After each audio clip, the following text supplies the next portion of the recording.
Okay, you're listening to Hall Monitor on WPPM 106.5 in Philadelphia, Comcast Channel 66, and streaming live at phillycam.org. You can find us on Twitter at Hall Monitor WPPM and on our website, www.hallmonitor.org, or on Facebook at PHWWPPM. Tonight on the program, we will be joined by Chad Lorenz, the editor-in-chief at VoteBeat, Pennsylvania. VoteBeat.org, to discuss Pennsylvania election issues. But first, before we get to that, we're going to discuss the best way I could put this is the odd events of July 4th. Denise, how are you tonight? I'm good. How are you? I'm fine, thank you. And it's been a whirlwind couple of days here in Philadelphia. That's one way to put it. Yeah, regarding what happened on the Parkway and taking us through today. So, do you want to give the rundown, or do you want me to do it? Well, I can kind of start the rundown. On July 4th, Welcome America is a big event here in Philadelphia, that they do every year. And for this year, it mostly went on without incident until the concert on the Parkway on July 4th, where and this depends on whose version of events. Either someone was at the event and shot at cops, or cops just happened to be hit with gunfire that was coming from somewhere else. They're still investigating. But as part of a press conference that they had in front of the hospital where the police officers were taken, Mayor Jim Kenney basically said what anybody who reads his face could have told you during one of his anti-violence press conferences. He is counting the days until he is no longer mayor of Philadelphia.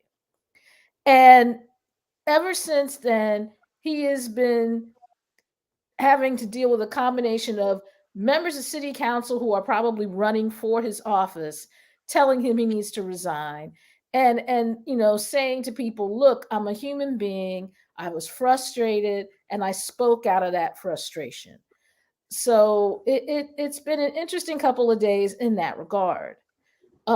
What city council did to make this just a little bit more interesting was come up with some ideas on how to solve this problem that sound a lot like things that the city was doing before, folks decided that it might be a good idea to make sure that the police don't just randomly, grab folks off the street and start searching them. The phrase stop and frisk, which those of you who, are longtime watchers of this show, know has been, kind of like a phrase that no one wants to hear, and that even city residents voted in a referendum, that police were not allowed to use, came back up as a topic of conversation. So it's going to be interesting to see what happens as a result of this shooting on the Parkway during Welcome America, and what that's going to mean in the long run for Philadelphia residents. So, I guess what we'll do is we'll take this in order, because it just seems to me the only word I can use to describe the last 48 or 72 hours is just odd. This whole thing is very odd to me. And what I mean by that is, let's start with what happened on the Parkway. About 9:45 on July 4th, you start to see reports that there was a shooting on the Parkway. Mm-hmm. And then as things get a little clearer, you find out that 2 police officers were shot.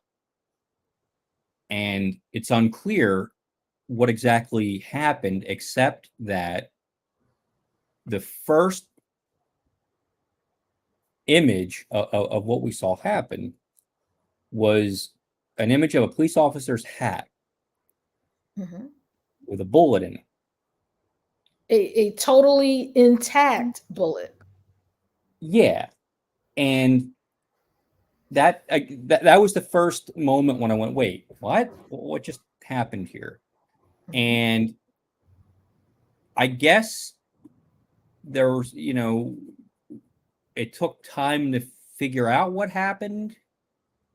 And today, at a press conference in the mayor's reception room at City Hall, the police said that these were .40 caliber bullets that, if shot from a gun, could, without wind and other things that could disrupt the trajectory and speed of the bullet, could go 2,200 yards, over a mile, before they would stop.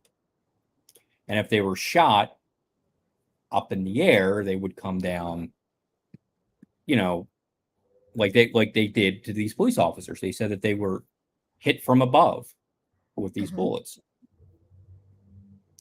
So the suggestion there is somewhere within a mile radius, it's believed that somebody shot off a couple of rounds, maybe celebratory for the 4th of July. Because that has happened. It's not before. like Philadelphia doesn't have a tradition of doing that.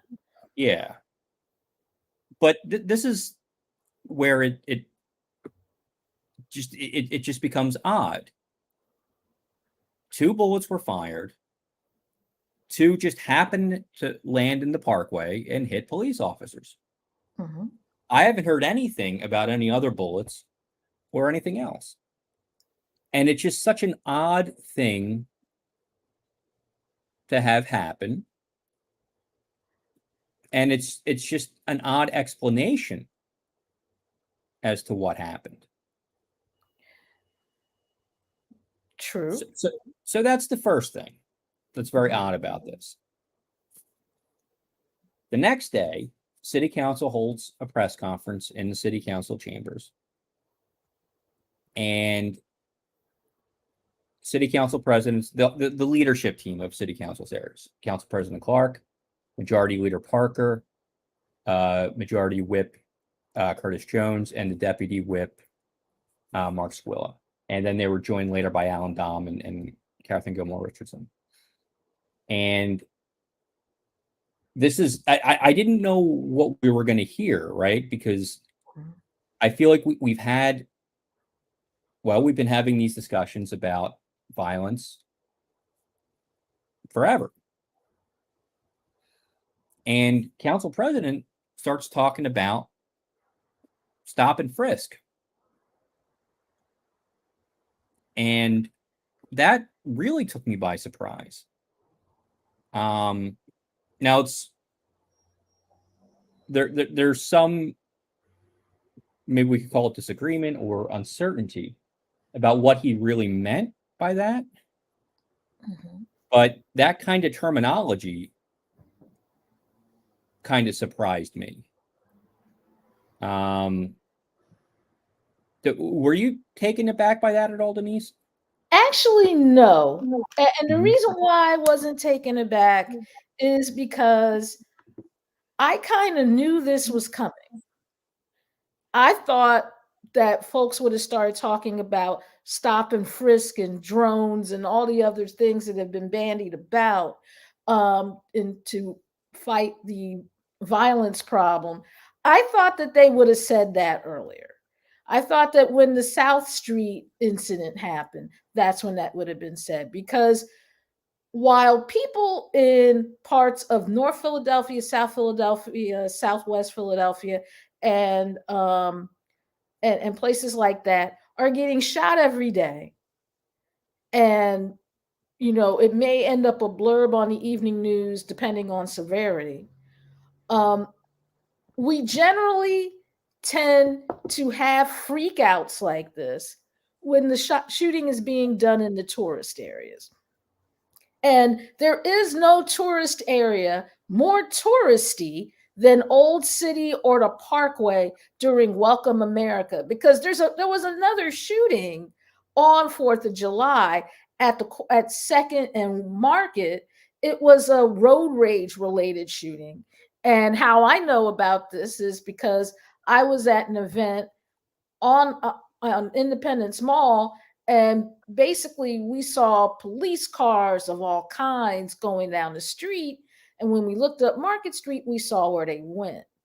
Um, so when people start shooting each other in the tourist areas, that's when folks start to say things like stop and frisk and other stuff. We're going to get drones, we're going to do this, we're going to do that. And what people really need to understand here is this is kind of the same place that we were in shortly before the 1994 crime bill was passed. For those of you who don't remember the 1994 crime bill, and I don't know how you couldn't because it was all we talked about in 2016, the 1994 crime bill basically slapped mandatory minimums on a whole lot of things and led to what everybody knows now as mass incarceration. What we need to understand as Philadelphians, particularly, and people, across the nation, they need to understand that when you go to your government and say, do something about anything related to criminal justice, particularly when it comes to stuff like gun violence or drug trafficking or any of those things, if it has to do with criminal justice, it is really in your best interest to be as succinct as possible in your ask. Because if you're not, you get some unintended consequences. And I get the feeling that that is what we're going to be dealing with here. We are going to be dealing with some unintended consequences because when you tell government to do something, when it comes to criminal justice, 9 times out of 10, they're going to do something that you really don't want them to do.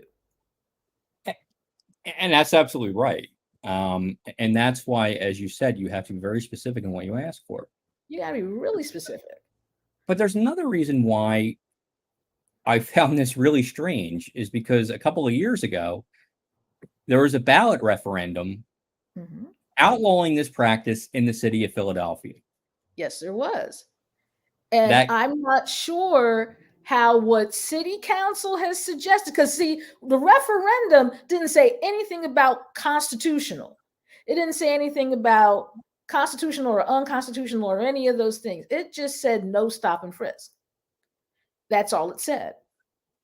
And the person who put that up was Majority Leader Cheryl Parker, who was standing right there when Council President Clark said we should revisit this.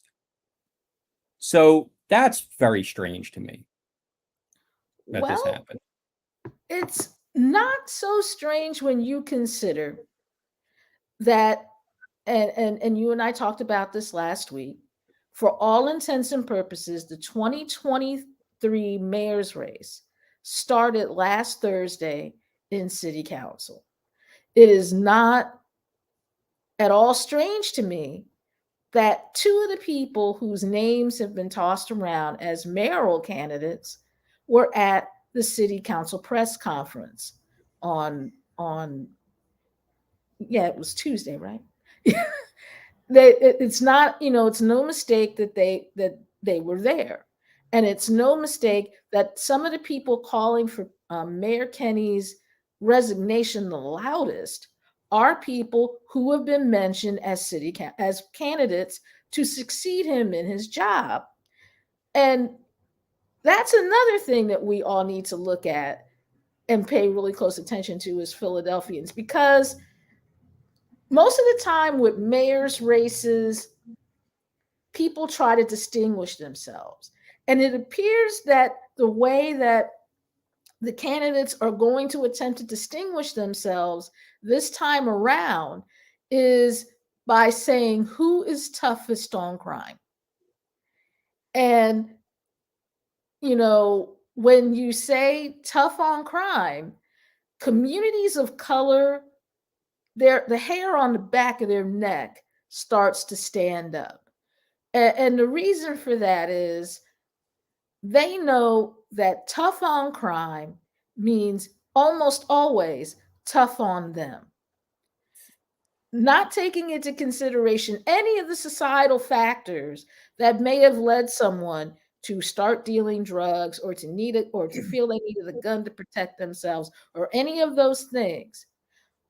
They don't talk investment, they don't talk, dealing with poverty. It is we're going to be tough on crime. And like I said, tough on crime usually means tough on communities of color. That's absolutely right. And that's what it's been historically. And then that takes us to the third odd thing in this trifecta. The mayor, after the event on Monday night, said which is something that we've been hearing ad nauseum for the last few years now, Oh that yeah. he'll be happy when he's not mayor Mm-hmm. any longer. He walked those comments back in a press release yesterday, and he addressed them again in a press conference today. Which he saying, pretty much read the press release. yeah. And so part of me can understand being frustrated. I get that. If you're not frustrated by this, I don't know that you're a human being. I mean, it's for everybody. But there's a difference between being frustrated and being frustrated and counterproductive. And whether it's earned or unearned, the mayor for a while now has had this perception that he just doesn't want to be doing this anymore. And he has to understand that. He has to know that, right? Right. And then he says this off the cuff, but regardless. And it creates this whole situation where now the perception is you have a mayor who doesn't want to be doing his job anymore. And when you know what it is, when you have somebody who doesn't want to do a job, they're not going to do it well. They're not going to put effort in. And that's the perception. Had been the perception. He only reinforced that the other night. And like you said, we saw members of council calling for his resignation because of those comments, particularly those who are considering a run for the office. People who said this are also running for mayor.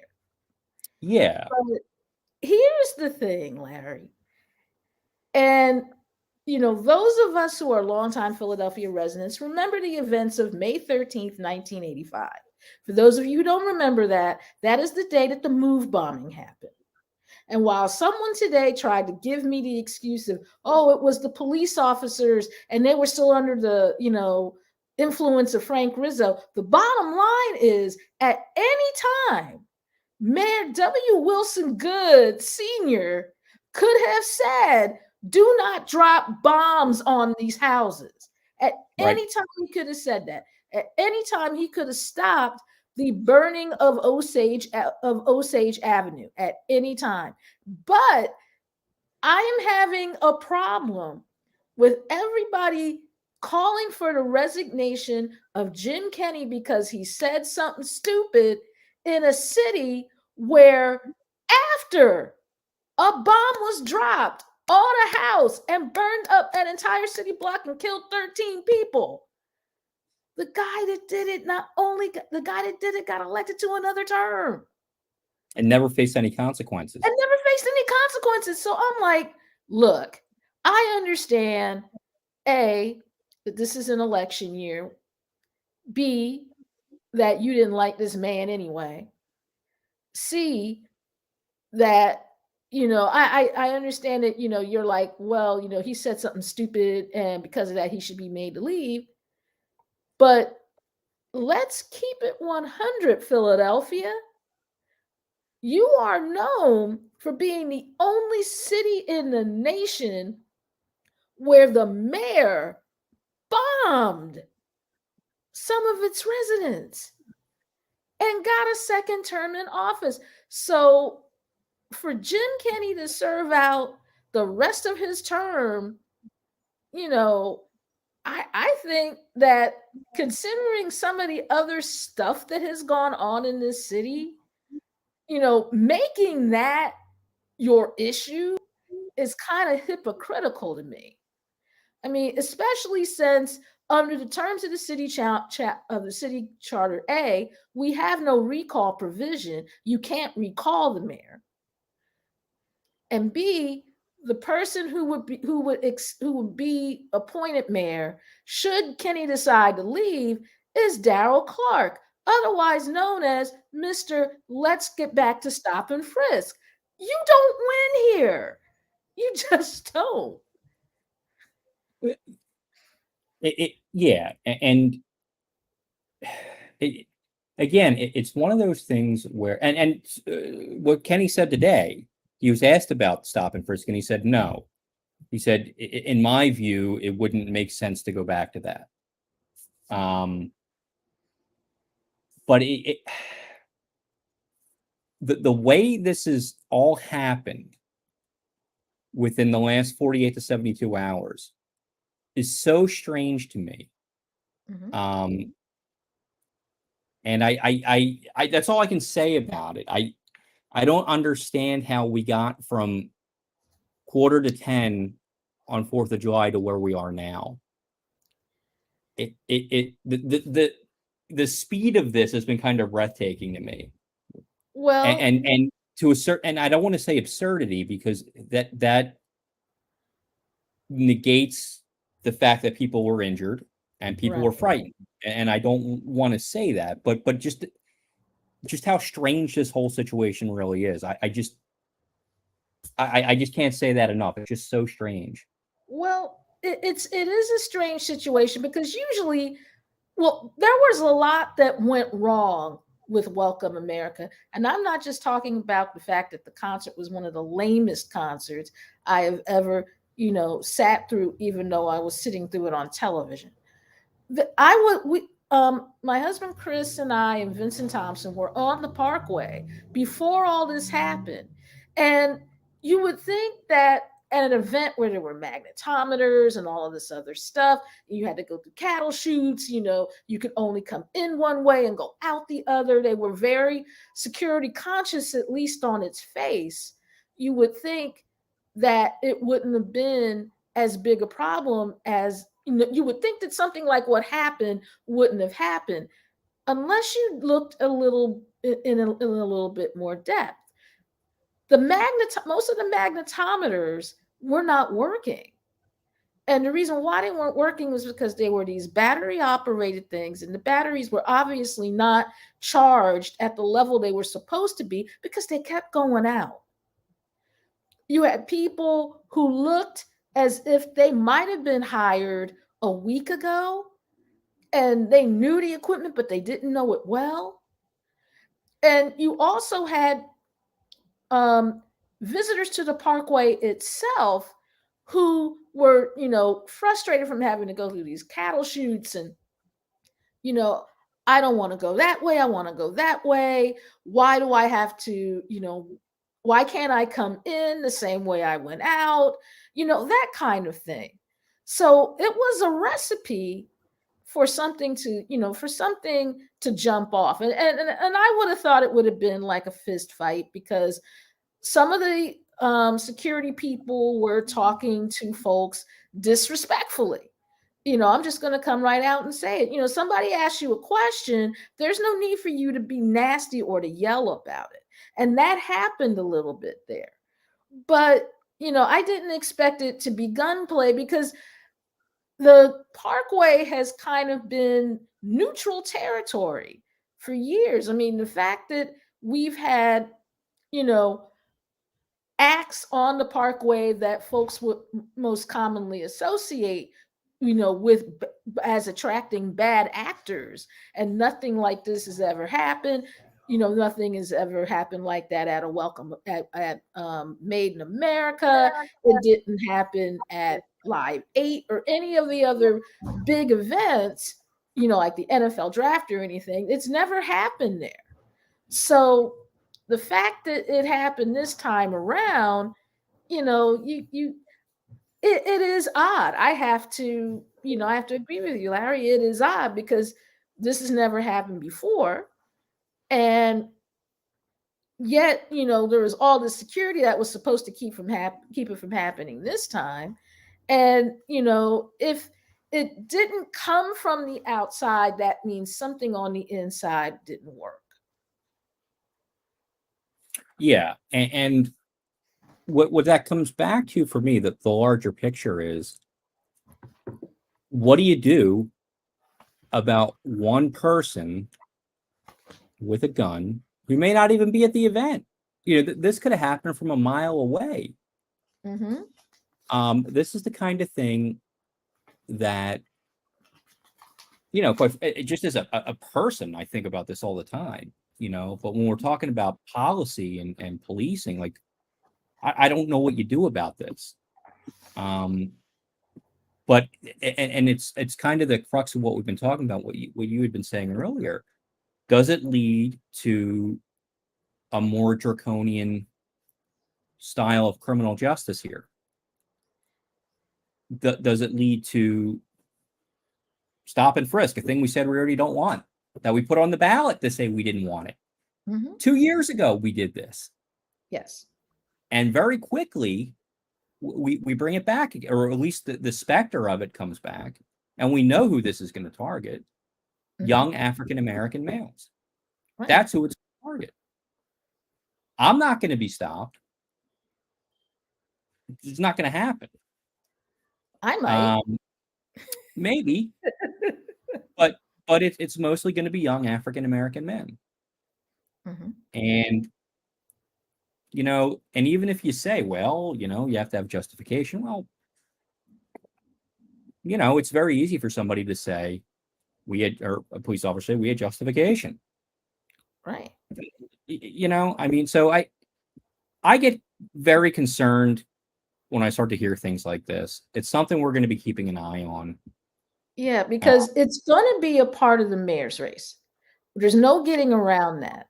What I think it might be the number one thing. Right. What we need to look for, though, is how people want to solve this problem. Because that's where the rubber meets the road. How do people want to solve this problem? What means do they want to employ? And but everyone is going to say that they are tough on crime in some way, shape, or form. It's how tough that will determine, what this actually starts to look like. And one of the things that we have to be really careful about too, I think, in this upcoming mayor's race, which you've said for a while now, it's already begun. This thing has started. Right. The thing that we have to be really careful about is we don't want to hear from candidates, well, we have to study the issue and we have to do this. We've been hearing that for years now, about studying the issue and finding out what the solutions could be. Mm-hmm. If we don't know by now, considering all the resources we have at our disposal, we've had people from Temple University on here, who, from the public policy lab and the university itself, who are experts in this. If you're not speaking to those people and you're running for mayor, you're not doing the job. You're not doing the things you need to do to be prepared. And my guess is resources like that are highly underutilized. Yeah, and it would also be a good idea if you talk to the people who are most impacted by this. Yes. And they never get talked to. I'm hoping that this is the year that this is the election cycle where the people who want to run the city of Philadelphia talk to more than just the people who are in Center City or some of the more affluent sections of the city. They need to talk to everybody, because if nothing else, what happened on the Parkway showed that this is an everybody problem. It's no longer just in the places that people can, ignore because it's not happening to them. That's right. That's right. Well, Denise, as always, wonderful conversation and important insight. Mm-hmm. And you'll be back with us at the very end of the show. I will. Looking forward to that. because So you guys are about to talk to my boss. that's right. Here on Hall Monitor on WPPM 106.5 in Philadelphia, Comcast Channel 66, and streaming live at phillycam.org. You can find us on Twitter at Hall Monitor WPPM, on our website, www.hallmonitor.org, or on Facebook at PHWWPPM. I'd like to bring in Lance Haver on Hall Monitor here. Good evening. Lance, Great how are you tonight? All right, great conversation. Unfortunate that it's such a sad topic, but I thought you made a lot of great points. I'm looking forward to our guest. Yes, and who is here with us now? So here is Chad Lorenz, the editor of VoteBeat. I think we have him here. There he is. Mr. Lorenz, thank you so much for being with us. Thanks, Larry. Hi, Lance. Good to be here. Thanks for joining us. First of all, can you tell us a little bit about VoteBeat? Yeah, absolutely. So VoteBeat is a new nonprofit news organization that was created by Chalkbeat, which is also a nonprofit news organization that focuses on public education. VoteBeat focuses on election administration and voting. VoteBeat was created to focus on election coverage in a way that we don't often see in other media. A niche focus only on the machinery of voting, the systems of voting, the parts of the election system that the voters interact with, as opposed to candidates, campaigns, polling, and those other things, which we don't cover because they're amply covered and highly politicized in media already. And so the idea was to apply the Chalkbeat style of public interest, nonpartisan journalism to a different topic outside of public education. We started doing this in 2020 as a pop-up project. And by pop-up, I mean the idea was to do it for 3 months as an experiment. And so around the 2020 election, when there was so much misinformation about how elections work and how voting works because of so many changes made resulting from the pandemic and because of the types of rhetoric coming from the far right about vote fraud, misinformation about vote fraud, and problems with vote by mail, we thought that there was a real need for factual information about election systems and voting and how it actually works. So that pop-up project was a success. We hired 15 reporters in 8 different states. We worked with 10 different partner newsrooms to distribute the content. And the idea was to do this all at the local level, where elections are actually run by county administrations, townships, and cities. So fast forward to 2022, we brought VoteBeat back as a permanent newsroom under Chalkbeat. And we're focusing on this topic with a model that we launched with in May, coverage in 4 states. In addition to Pennsylvania, we also cover Arizona, Texas, and Michigan. And so we have 1 reporter in each of those states, and they're trained as experts in election administration, and they're covering the story from the perspective of the voters and the practitioners of elections, who are these administrators themselves, the frontline workers of our democracy, who are trying to serve voters and who are trying to keep elections secure and also fair and accessible. The best decision you have made is hiring Denise Clay Murray to work on. She's the best reporter in Philadelphia. And I've read the work she's been doing for VoteBeat, and it's been fantastic. So what I'd like to ask you, can you tell us a little bit more about that misinformation and how you're handling that? Mm-hmm. Yeah. So, one thing that we make a big point of is when there is a unfounded claim about how voting works, how election works, and how the 2020 election was conducted, we always make sure to rebut that claim with facts.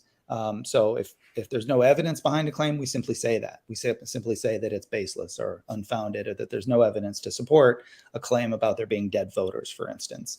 And we always make sure that we point out that there's no evidence to show that the 2020 election was rigged or stolen, and that the instances of vote fraud in that election and in many past elections are not widespread, and that very little evidence exists of fraud. It's it's not that it's non-existent, but it is very rare and does not happen and did not happen in 2020 to an extent that would have changed any election result. Rare and isolated is what we know about vote fraud. And so we make sure that we point that out. This is not a fabricated fact. This has been studied. This has been investigated by government officials, including Republican administrations, who have assured the public that voting is secure and that fraud is incredibly rare and does not affect the results. So that is one way that we push back against that misinformation. Another way is that we go deep on explaining the parts of the system that the public has a very limited understanding of, because voting is complicated, it's confusing, and especially because in the last 10 to 15 years, we've seen a lot of changes in elections and a lot of changes in voting that continue to make it confusing. And part of that is also because it's so different from state to state. Voting is incredibly local, and in some cases, voting is a little bit different from county to county within a state. Different kinds of machines being used, different processes for ballot counting. Big counties conduct their elections differently from small counties just because of resource issues. And so those differences and these rapid changes that we've seen, especially changes to election law, affect the public's understanding and make it hard to keep up to date about how elections and voting work. So we seek to demystify that system and use journalism to explain how it works. I remember years ago in another life, I was actually a monitor for after the election and what happened. And looking back on it now, I think nobody in that room would have known how to steal an election. It was all so regimented and you know, if people had seen more of that then, you know, 10, 15 years ago, I don't know that they would necessarily feel the way they do now. Maybe they would have, but so that's why what you're doing here is so important. So one of the things that we've been concerned about, well, for a while now, but more specifically in the last couple of weeks, is specific, you know, to the Supreme Court. You know, what is the court going to be doing to elections?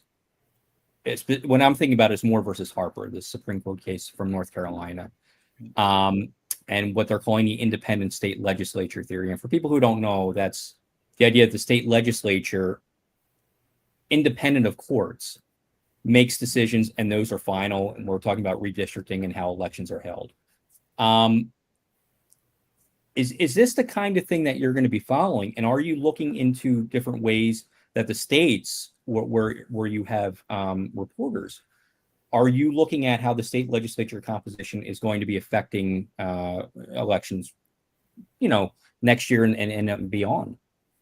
Yeah, that's right. We actually have been talking a lot about that Supreme Court case this week among the news staff. So when that case is heard in the fall and when it's decided next year, depending on which way it goes, we know that we will have a lot of reporting to do on how elections will be affected by it. And they will be dramatically affected by it. There's been a lot of coverage about that by Supreme Court reporters this week. But you know, legal scholars know that if the Supreme Court gives state legislatures the power to set election laws without a check from the courts or without a check from the executive branch, a governor in a state, then it's kind of an anything goes environment for voting. And so whoever runs the legislature, whichever party dominates it, in some cases Republicans, in some cases Democrats, they can set the rules in a way that advantages their party. Now, we're familiar with this within the gerrymandering debate, and that's why the case going to the Supreme Court from North Carolina is the redistricting case. But the other effect of this is that legislatures could determine, as the Constitution says, the time, place, or manner of conducting elections. And that one element of it, the manner of conducting elections, would give the legislatures a lot of power in saying, Well, so we get to decide, and we decide we're not going to do vote by mail in this state anymore. So that's a consequence that we could see in Pennsylvania. It's a consequence we could see in Arizona as well, where there's a Republican majority, Republican control of the legislature there, that has been coming to the idea that that the party doesn't favor vote by mail in that state anymore, even though it's been in place for decades. So those are the kinds of changes that we would expect to see come through legislatures after, if the Supreme Court were to give those legislatures that kind of power. The other things that we could see are voter ID laws. We could see changes to the way voter registration rolls are maintained and managed. And a lot of those laws can't pass now because they wouldn't make it through the courts. They'd be seen as unconstitutional based on the state's constitution. And so the Supreme Court could issue a decision that says that doesn't matter. The legislature has independence in setting the rules for elections. So we would report out, and again, this is quite a ways down the road, we're looking at next year, we would report out what changes would most likely come of that. And so then in a lot of cases, that would set off a process that involves new legislation that then would affect an election coming up months or possibly even a year later. So 2024 is going to be the prime year where we would see elections severely changed by this Supreme Court decision. So it would probably become one of the main focuses of VoteBeat. It's right up our alley. I'd like to bring in Lance Haver here on WPPM 106.5. Thank you for joining us. And we hope our listeners and our viewers of Whole Monitor on Comcast Channel 69 and on WPPM 106.5 are enjoying the conversation.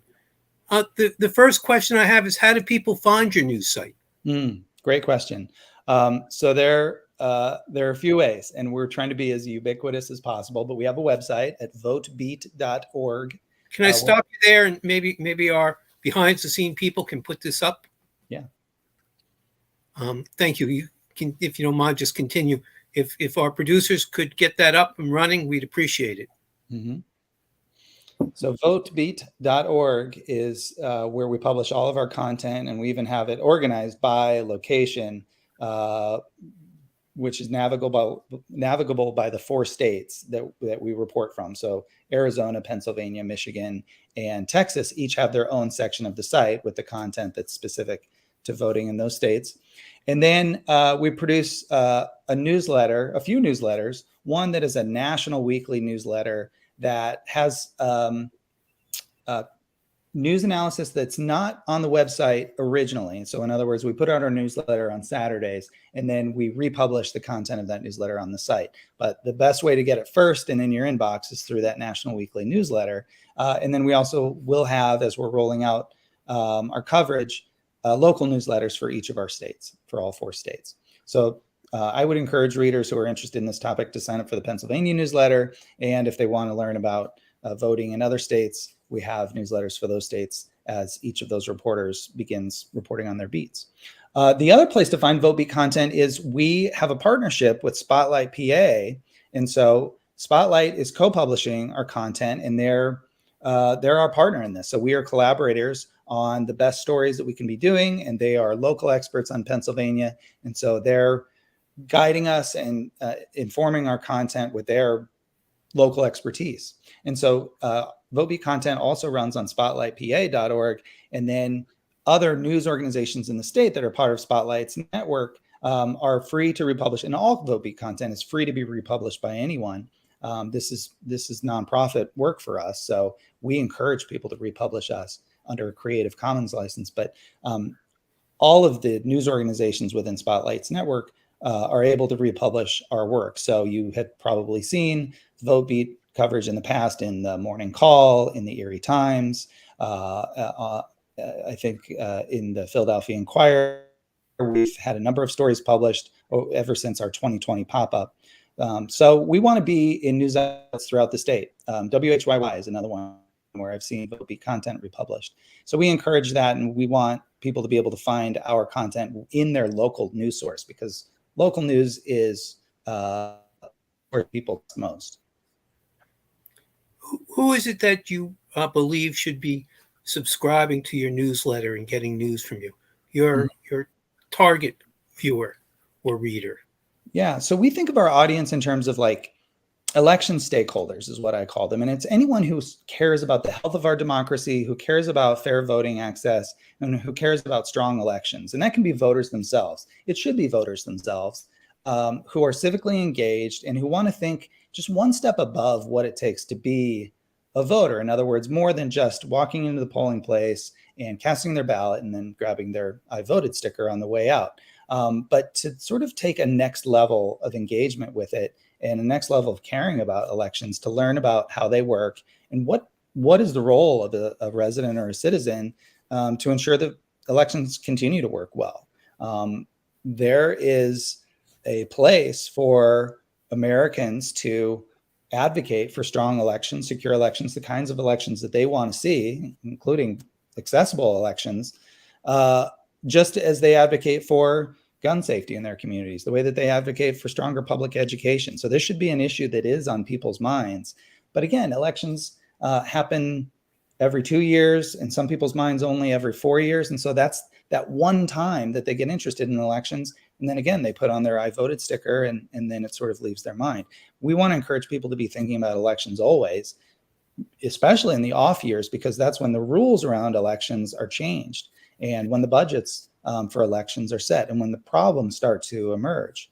So that is who we see as our audience, anyone who cares about elections at that level. But that includes the election administrators themselves who have a vested interest in ensuring that elections are strong and work smoothly. And so they are the sources of our journalism, but they're also our audience. And then the other segment that we really want to be speaking to is the policymakers themselves, state level and county level policymakers who are the ones who are held accountable for ensuring well-funded elections, secure elections, for election policy that works for the people. And so there's a real accountability element to the work that we're doing. And that works best if those decision makers are aware of our content and reading it. I'm curious about your choices of 4 states. 3 of the 4 states you're in are considered quote unquote battleground states, states where elections are close, where there's more accusations of fraud. Texas, though, has never really been a very close state. And while, of course, there are still some of the accusations of fraud, it's hard to understand what people think would be a fraudulent election. President Trump, former President Trump carried the state. Republicans have all of the row offices, state offices, all the Senate races. So why focus on elections in Texas? What's unique there? Yeah, that's a great question. So we chose our states based on a specific criteria about where our best opportunities were for producing journalism that could strengthen elections and benefit elections. And we do have some strong circumstances for us in Texas, not just because we're interested in that very different kind of story. You're right, it's not a battleground state, but voting in Texas has its problems, and the disinformation problem that we've seen and the problems with the big lie around the 2020 election, even in Texas, have led to changes in election law that are not benefiting voters. And we saw the results of that during the Texas primary this year. So we think in one sense, it is an outlier state because it's not a battleground state, and yet there are a lot of lessons to be taken out of Texas. And when we have a great opportunity for journalism in Texas because we have a great news partner there with the Texas Tribune. We worked with them in 2020, and they're a partner of ours going forward since our launch last month. And so the Texas Tribune also co-publishes our work and then distributes to a large number of local media that we really depend on for people to be aware of the things we're reporting. We have a long list of other states that we intend to expand into, which is, again, a mix of places where that people identify as battleground states and then ones that are not, but where there are problems in elections and problems with voting access that really need to be reported more so than they currently are.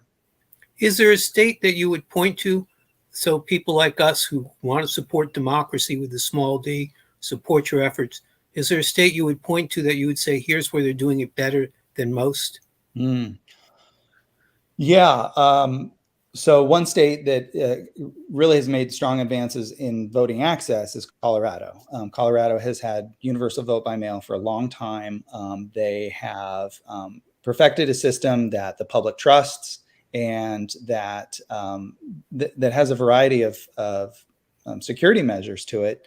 And the folks who have helped develop Colorado elections have gone on to national level roles in showing the rest of America how this can be done and done well. One of them is Amber McReynolds, who has been running the Vote at Home Institute and is now on the board of governors for the U.S. Postal Service. Her work has helped pioneer vote by mail, and her group, the Vote at Home Institute, provided extensive guidance when states during the pandemic were looking to adopt vote by mail or expand vote by mail, and her work provided a model for how to roll that out successfully. So Colorado has provided a lot of lessons on how to do it well. And there is an incredibly close relationship between the counties and the state and Colorado that makes that happen. And my last question before I turn it back to Larry is, in Pennsylvania and a number of other states, private money was used to run the elections. So people who would say they're philanthropic donated money to help run the elections. Do you have a thought about whether private money should be used to run a public institution like voting?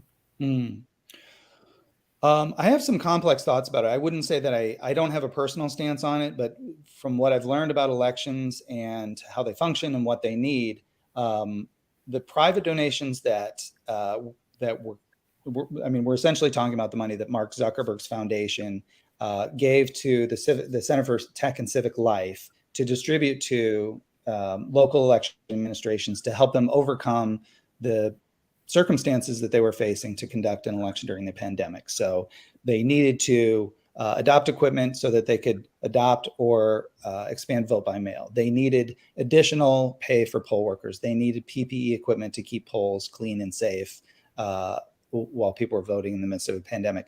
So that was a one-time infusion of funds that enabled the election to go off better than it would have if local jurisdictions had been cash-strapped as they typically are. That money's not coming back. Mark Zuckerberg will not be giving a donation for elections this year or possibly not in a future year. So that money was helpful, but it would be a much better world where it wasn't needed. It would be a much better world where elections are funded adequately by the people, by the government, so that they didn't need these infusions from third-party and private donors to function well. So I think that's the big takeaway. And we've seen in states that there are now new rules to stop those kinds of private donations to elections. It probably makes sense that people are uncomfortable with private money, millionaires and billionaires, helping to fund our elections, because they might begin to wonder what agenda comes with that money, what stipulations, what requirements. Now, we know with the case of the money that came from Zuckerberg through the Center for Tech and Civic Life, there were no stipulations. The counties were free to use that money in the ways that they saw fit, and anyone could apply for it and got what they requested by and large. So that wasn't a problem before, but I think people can imagine scenarios where it could be a problem. So if done right, removing the need for third-party or private donations for elections probably helps. But then you get into some really complicated nuances where, for instance, a longtime institution such as a church or a private recreation center or a club provides space for a polling place, and that is essentially a donation. Do we want to ban those? This is essentially a way for election administrators to run smooth elections because they have access to facilities that work well as polling places. So if you start doing these blanket bans on outside donations, you end up losing beneficial things like that really don't really seem to present any kind of problem, and the public is generally comfortable with. So these restrictions on private donations for elections need to be very careful about what they actually keep election administrators from accessing, because some of the services that they receive for free as donations, they technically would then qualify as donations, are very valuable. Thank you for your thoughts. If our behind the scene people could put up the the way we can reach them once again. And then Larry, thank you. All right. Well, Chad Lorenz, thank you so much for being with us tonight. Oh, my pleasure. Great conversation. Really appreciate And it. please come back as we get closer to the election. We'd love to talk more about it. I'd love to. Thank you. All right. Well, thank you so much. And I'd like to bring back our very own Denise Clay Murray, and also Vote Beats Denise Clay Murray. There she is. Hi, Hello, everybody. All right. I heard the conversation, and it's always nice to learn more about my job. That's right. That's right. So thank you so much for agreeing to join us tonight. We really appreciate it. Yeah, my pleasure. So we only have a few minutes left here, and we have a lot. You know, we talked about a lot in the beginning of the show about what's going on here in Philadelphia, right? And we have a big summer coming up too. I think before we get back to City Council in probably the second week of September. I think that's when we're back with City Council. So one of the things that we want to do is make sure we put out there that we have, you know, if you have questions about local government, and that could mean City Council, the administration, it could mean all the different boards that exist in the city. It could mean the stadium authority, whatever it is, we want to know about it because we'll look into it for you. One of the things that we're going to be doing this summer is a project dealing with how local government works and where you can find specific things that you're looking for. If you're looking for, you know, like one of the big things we've been talking about a lot are property tax relief programs. Where to find those. And by the way, you find those at the Department of Revenue website. You know, where do we find voter information, any of those things? Let us know what you want to know about, and we will do our best to find an answer for you. So that's something that we're definitely going to be working on that this summer. And I do have a little bit of late breaking news. It has to do with the public bank. We've had Stan Shapiro on talking about that, I think, a couple of times. The mayor today sent a letter to council saying he didn't care that the bill was passed 17-0. He didn't care that he didn't veto it. He's refusing to fund it and refusing to appoint people to the board of the public bank. So, you know, not only does he not want to be here because he doesn't want to be here, he doesn't want to do what he agreed to do. It's not clear to me what the mayor wants to do now, but it is somewhat shocking that he didn't wait it until after the bill passed, after the budget was passed, after the money was allocated, to say he has no intention of using the money for the public bank, and even if the city council issues a transfer ordinance, he doesn't care because all he's going to do is not appoint anyone to the board. In case you have not totally observed Jim Kenney throughout his time on council to the present day, he is a man, like so many other politicians in Philadelphia, capable of great pettiness. And I say that because one of the main proponents of the public bank is Derek Green. And Derek Green sent out a tweet saying that he needs to resign. So you might not get the public bank until the new mayor comes in or until Derek Green resigns, whichever comes first. Well, and I know we only have about 30 seconds left here, but we've been following this story for years. And, you know, Stan Shapiro came on to talk about it. We had Councilmember Green. We had Peter Winslow. We've had all kinds of people come on to tell us about this. And economists who told us this was a good idea. Right. The bill gets passed.